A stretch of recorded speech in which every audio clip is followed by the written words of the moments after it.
Assalamualaikum warahmatullahi wabarakatuh.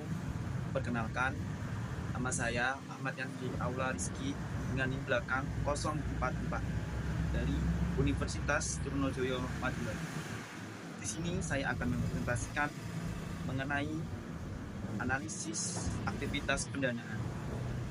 Sebelumnya, saya ucapkan terima kasih kepada dosen pengampu mata kuliah analisis laporan keuangan, yaitu Dr. Sultan Shah, SE, AKMM, MAK, CA, dan pihak lainnya yang membantu saya dalam pembuatan video ini. Pendanaan merupakan elemen krusial dalam aktivitas pembiayaan yang sangat mempengaruhi kesehatan dan keberlangsungan bisnis.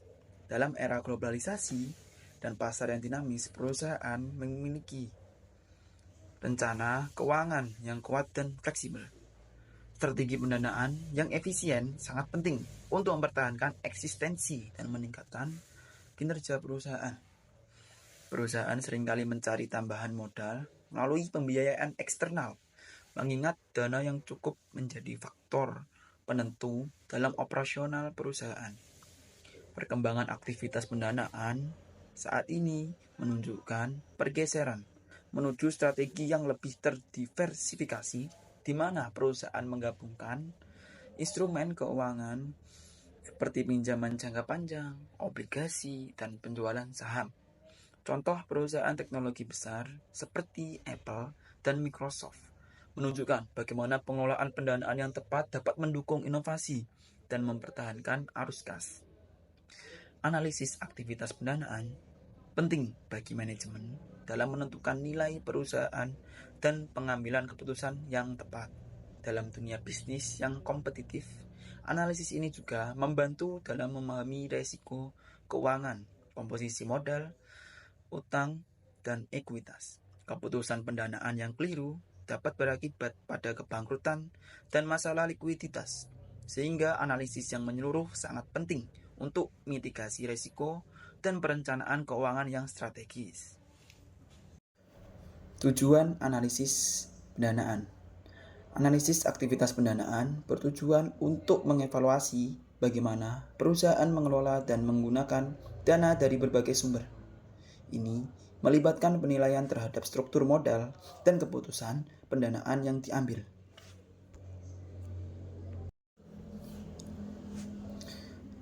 Manfaat bagi manajemen. Dengan analisis ini, manajemen dapat membuat keputusan yang lebih baik terkait pemilihan sumber pendanaan, baik dari utang maupun ekuitas, serta mempertimbangkan risiko yang mungkin timbul. Liabilitas adalah kewajiban keuangan yang dimiliki oleh suatu bisnis yang timbul dari peristiwa atau transaksi sebelumnya.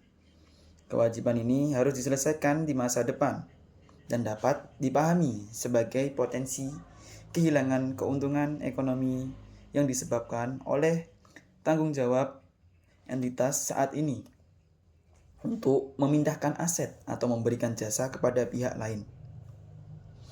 Pentingnya analisis liabilitas. Analisis liabilitas sangat penting untuk memahami komposisi dan struktur kewajiban perusahaan. Ini membantu dalam menilai risiko keuangan dan kapasitas perusahaan untuk memenuhi kewajiban. Dengan demikian, liabilitas mencerminkan kewajiban finansial perusahaan yang harus dipenuhi dan analisis yang mendalam diperlukan untuk menilai kondisi keuangan perusahaan dalam jangka panjang. Klasifikasi liabilitas. Liabilitas dibagi menjadi dua kelompok utama. Yang pertama, liabilitas pendanaan. Liabilitas pendanaan mencakup semua kewajiban kredit yang digunakan untuk memperoleh modal. Contoh dari liabilitas pendanaan adalah kontrak sewa. Yang kedua, instrumen utang. Dan yang ketiga, pinjaman jangka pendek. Dan yang keempat, surat utang jangka panjang. Liabilitas ini mendukung kebutuhan modal jangka panjang perusahaan, termasuk investasi dan ekspansi. Dan yang kedua, liabilitas operasi. Liabilitas operasi adalah kewajiban yang timbul dari kegiatan operasional sehari-hari perusahaan. Contoh liabilitas operasi meliputi yang pertama liabilitas pensiun, dan yang kedua kredit yang ditangguhkan, dan yang ketiga utang dagang. Liabilitas operasi umumnya bersifat jangka pendek dan terkait erat dengan siklus operasi bisnis. Karakteristik liabilitas. Yang pertama, liabilitas jangka pendek. Liabilitas jangka pendek merujuk pada kewajiban yang harus diselesaikan dalam waktu kurang dari 1 tahun atau dalam satu siklus operasi. Karakteristiknya meliputi yang pertama, masa tenggang kurang dari 1 tahun. Dan yang kedua, biaya modal atau bunga yang relatif rendah. Dan yang ketiga, dicatat pada nilai jatuh tempo. Contoh liabilitas jangka pendek termasuk utang perdagangan, pajak, dan pinjaman bank jangka pendek. Kewajiban ini mendukung aktivitas operasional rutin dan menjaga likuiditas perusahaan. Yang kedua, liabilitas jangka panjang. Liabilitas jangka panjang adalah kewajiban yang memiliki tenggat waktu lebih dari 1 tahun. Karakteristiknya meliputi yang pertama, tenggat waktu lebih dari 1 tahun. Dan yang kedua, biaya modal dan bunga lebih tinggi daripada liabilitas jangka pendek. Dan yang ketiga, persyaratan pengungkapan yang lebih menyeluruh. Contoh, liabilitas jangka panjang termasuk obligasi, pinjaman bank jangka panjang, dan kewajiban pensiun. Liabilitas ini memungkinkan ekspansi perusahaan dan dukungan untuk investasi jangka panjang. Kesimpulannya, liabilitas adalah elemen kunci dalam laporan keuangan yang mencerminkan kewajiban finansial perusahaan. Memahami klasifikasi dan karakteristik liabilitas membantu manajemen dalam mengendalikan risiko dan merencanakan strategi keuangan yang efisien. Analisis yang tepat terhadap liabilitas mendukung pengambilan keputusan yang lebih baik untuk keberlanjutan perusahaan. Rasio analisis liabilitas. Pentingnya aktivitas pendanaan. Aktivitas pendanaan krusial bagi perusahaan untuk memenuhi kebutuhan investasi dan operasional dengan sumber utama berasal dari liabilitas atau utang dan ekuitas atau modal sendiri. Pilihan antara keduanya mempengaruhi risiko profitabilitas dan stabilitas keuangan. Analisis rasio keuangan. Analisis rasio keuangan digunakan untuk menilai kondisi keuangan terkait utang, memberikan gambaran tentang ketergantungan perusahaan pada utang dan pengelolaan tanggung jawab keuangan. Berikut adalah rasio penting dalam analisis liabilitas. Yang pertama ada debt to asset ratio, mengukur proporsi aset yang dibiayai oleh utang. Rasio yang tinggi menunjukkan ketergantungan besar pada utang, meningkatkan resiko likuiditas. Kedua, debt to equity ratio, membandingkan total utang dengan modal ekuitas. Rasio tinggi menunjukkan penggunaan utang yang lebih besar dibandingkan ekuitas, meningkatkan resiko keuangan. Yang ketiga, long term debt to equity ratio, menganalisis perbandingan antara kewajiban jangka panjang dan ekuitas. Rasio tinggi menunjukkan ketergantungan pada utang jangka panjang, beresiko menambah beban bunga. Yang keempat, times interest earned, menilai kemampuan perusahaan membayar bunga utang dengan laba operasional. TIE tinggi menandakan kemampuan yang baik, sedangkan TIE rendah menunjukkan resiko gagal bayar. Dan yang terakhir, churn ratio, menilai kemampuan perusahaan menggunakan aset lancar untuk memenuhi kewajiban jangka pendek. Rasio tinggi menunjukkan likuiditas yang baik, sedangkan rasio rendah menunjukkan risiko likuiditas. Kesimpulannya, analisis rasio liabilitas memberikan wawasan mendalam tentang struktur keuangan perusahaan terkait utang. Ini membantu manajemen dan pemangku kepentingan menilai risiko keuangan dan kemampuan perusahaan memenuhi kewajiban mendukung pengambilan keputusan dalam pendanaan dan keseimbangan antara utang dan ekuitas. Pendanaan utang. Pendanaan utang adalah metode bagi perusahaan untuk memperoleh modal dari sumber eksternal dengan menjual instrumen uang atau meminjam dari lembaga keuangan.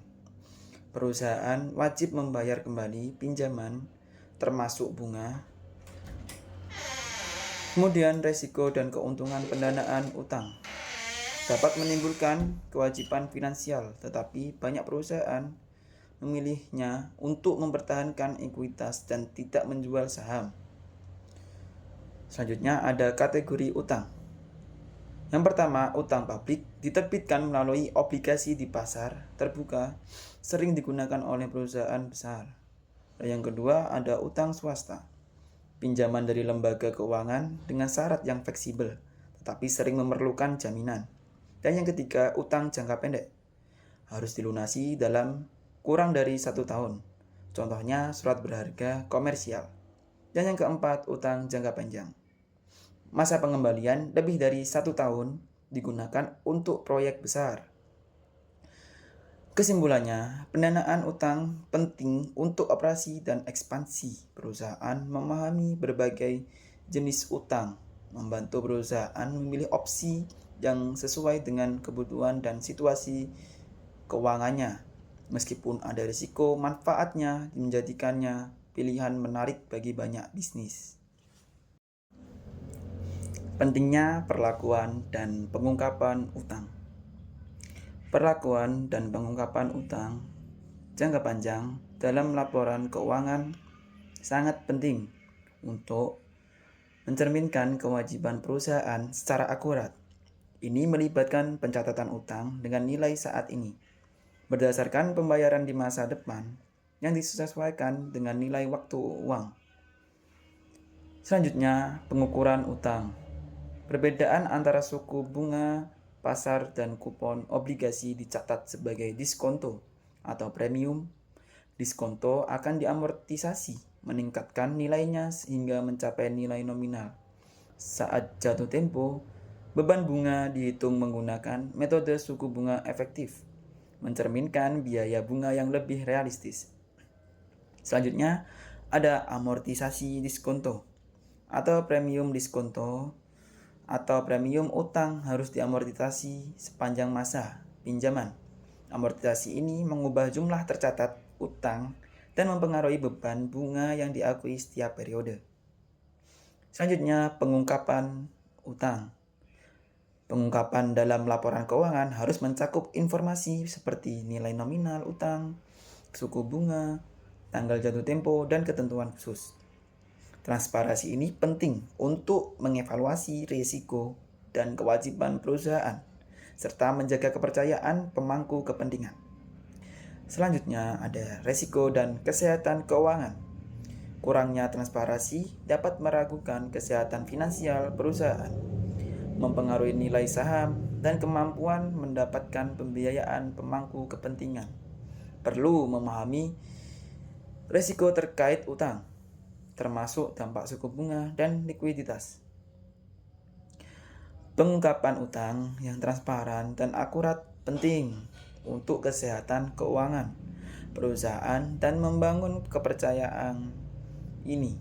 Membantu perusahaan menghadapi perubahan pasar dan memastikan kepatuhan terhadap aturan akuntansi serta manajemen utang yang efektif.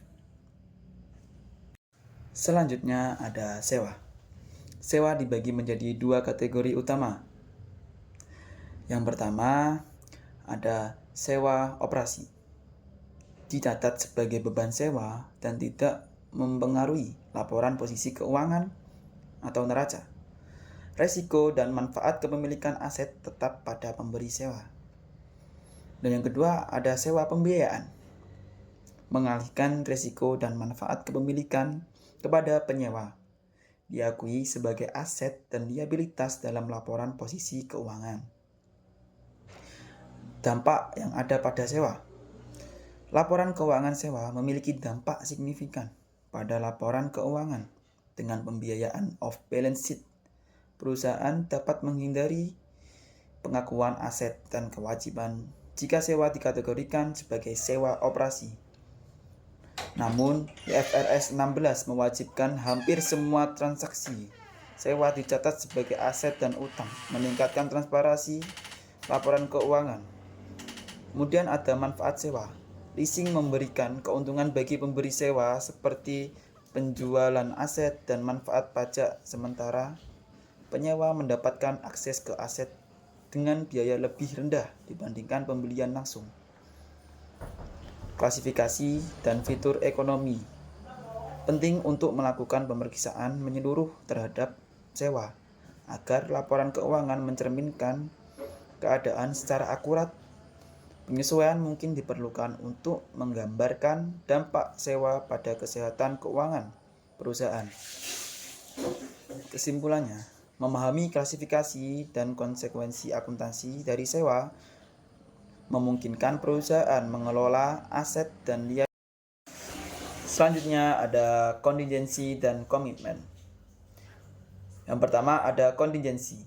Kontingensi mencakup potensi keuntungan atau kerugian yang bergantung pada peristiwa di masa depan. Situasi ini melibatkan klaim potensial terhadap sumber daya perusahaan, seperti masalah hukum atau klaim garansi.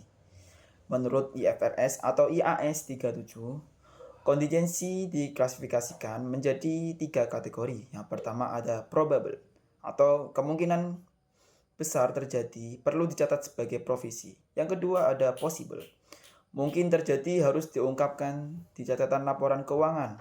Yang ketiga ada remote, kemungkinan sangat kecil, tidak perlu diungkapkan. Pengukuran kontingensi melibatkan estimasi biaya, mempertimbangkan risiko dan nilai waktu uang. Kualitas pengungkapan kontingensi dapat mempengaruhi biaya modal perusahaan. Contoh kontingensi. Yang pertama, litigasi hukum. Tuntutan hukum dengan kemungkinan kalah 60% diakui sebagai provisi. Yang kedua ada jaminan produk. Provisi berdasarkan biaya perbaikan historis. Yang keempat, klaim lingkungan, diungkapkan tanpa provisi. Selanjutnya ada komitmen. Komitmen adalah klaim potensial atas sumber daya yang berasal dari kontrak yang mengikat. Ini mencerminkan kewajiban pendanaan dan mempengaruhi arus kas perusahaan. Komitmen tidak dicatat sebagai kewajiban, tetapi harus diungkapkan dalam laporan keuangan untuk memberikan informasi kepada kreditor dan investor. Kemudian ada syarat pengungkapan komitmen. Yang pertama, jumlah dan jadwal pemenuhannya. Dan yang kedua, sifat dan tujuan dari komitmen. Yang ketiga, resiko terkait. Dan yang keempat, dampak terhadap rasio keuangan. Kemudian ada manfaat komitmen pendanaan. Yang perusahaan dengan komitmen tinggi cenderung lebih tahan selama krisis keuangan, berfungsi sebagai asuransi likuiditas. Selanjutnya, strategi pengelolaan komitmen. Diversifikasi sumber pendanaan. Yang kedua, uji stres untuk menilai kemampuan pemenuhan komitmen. Dan yang ketiga, pengendalian likuiditas proaktif. Dan yang keempat, negosiasi untuk fleksibilitas dalam perjanjian. Kontingensi dan komitmen adalah elemen penting dalam laporan keuangan yang memberikan gambaran tentang kesehatan finansial perusahaan. Pengungkapan yang tepat dan pengelolaan strategis meningkatkan transparansi dan stabilitas keuangan, serta memberikan informasi relevan bagi pemangku kepentingan. Mungkin itu saja yang dapat saya sampaikan. Apabila ada salah kata atau ucapan, saya mohon maaf sebesar-besarnya. Wassalamualaikum warahmatullahi wabarakatuh.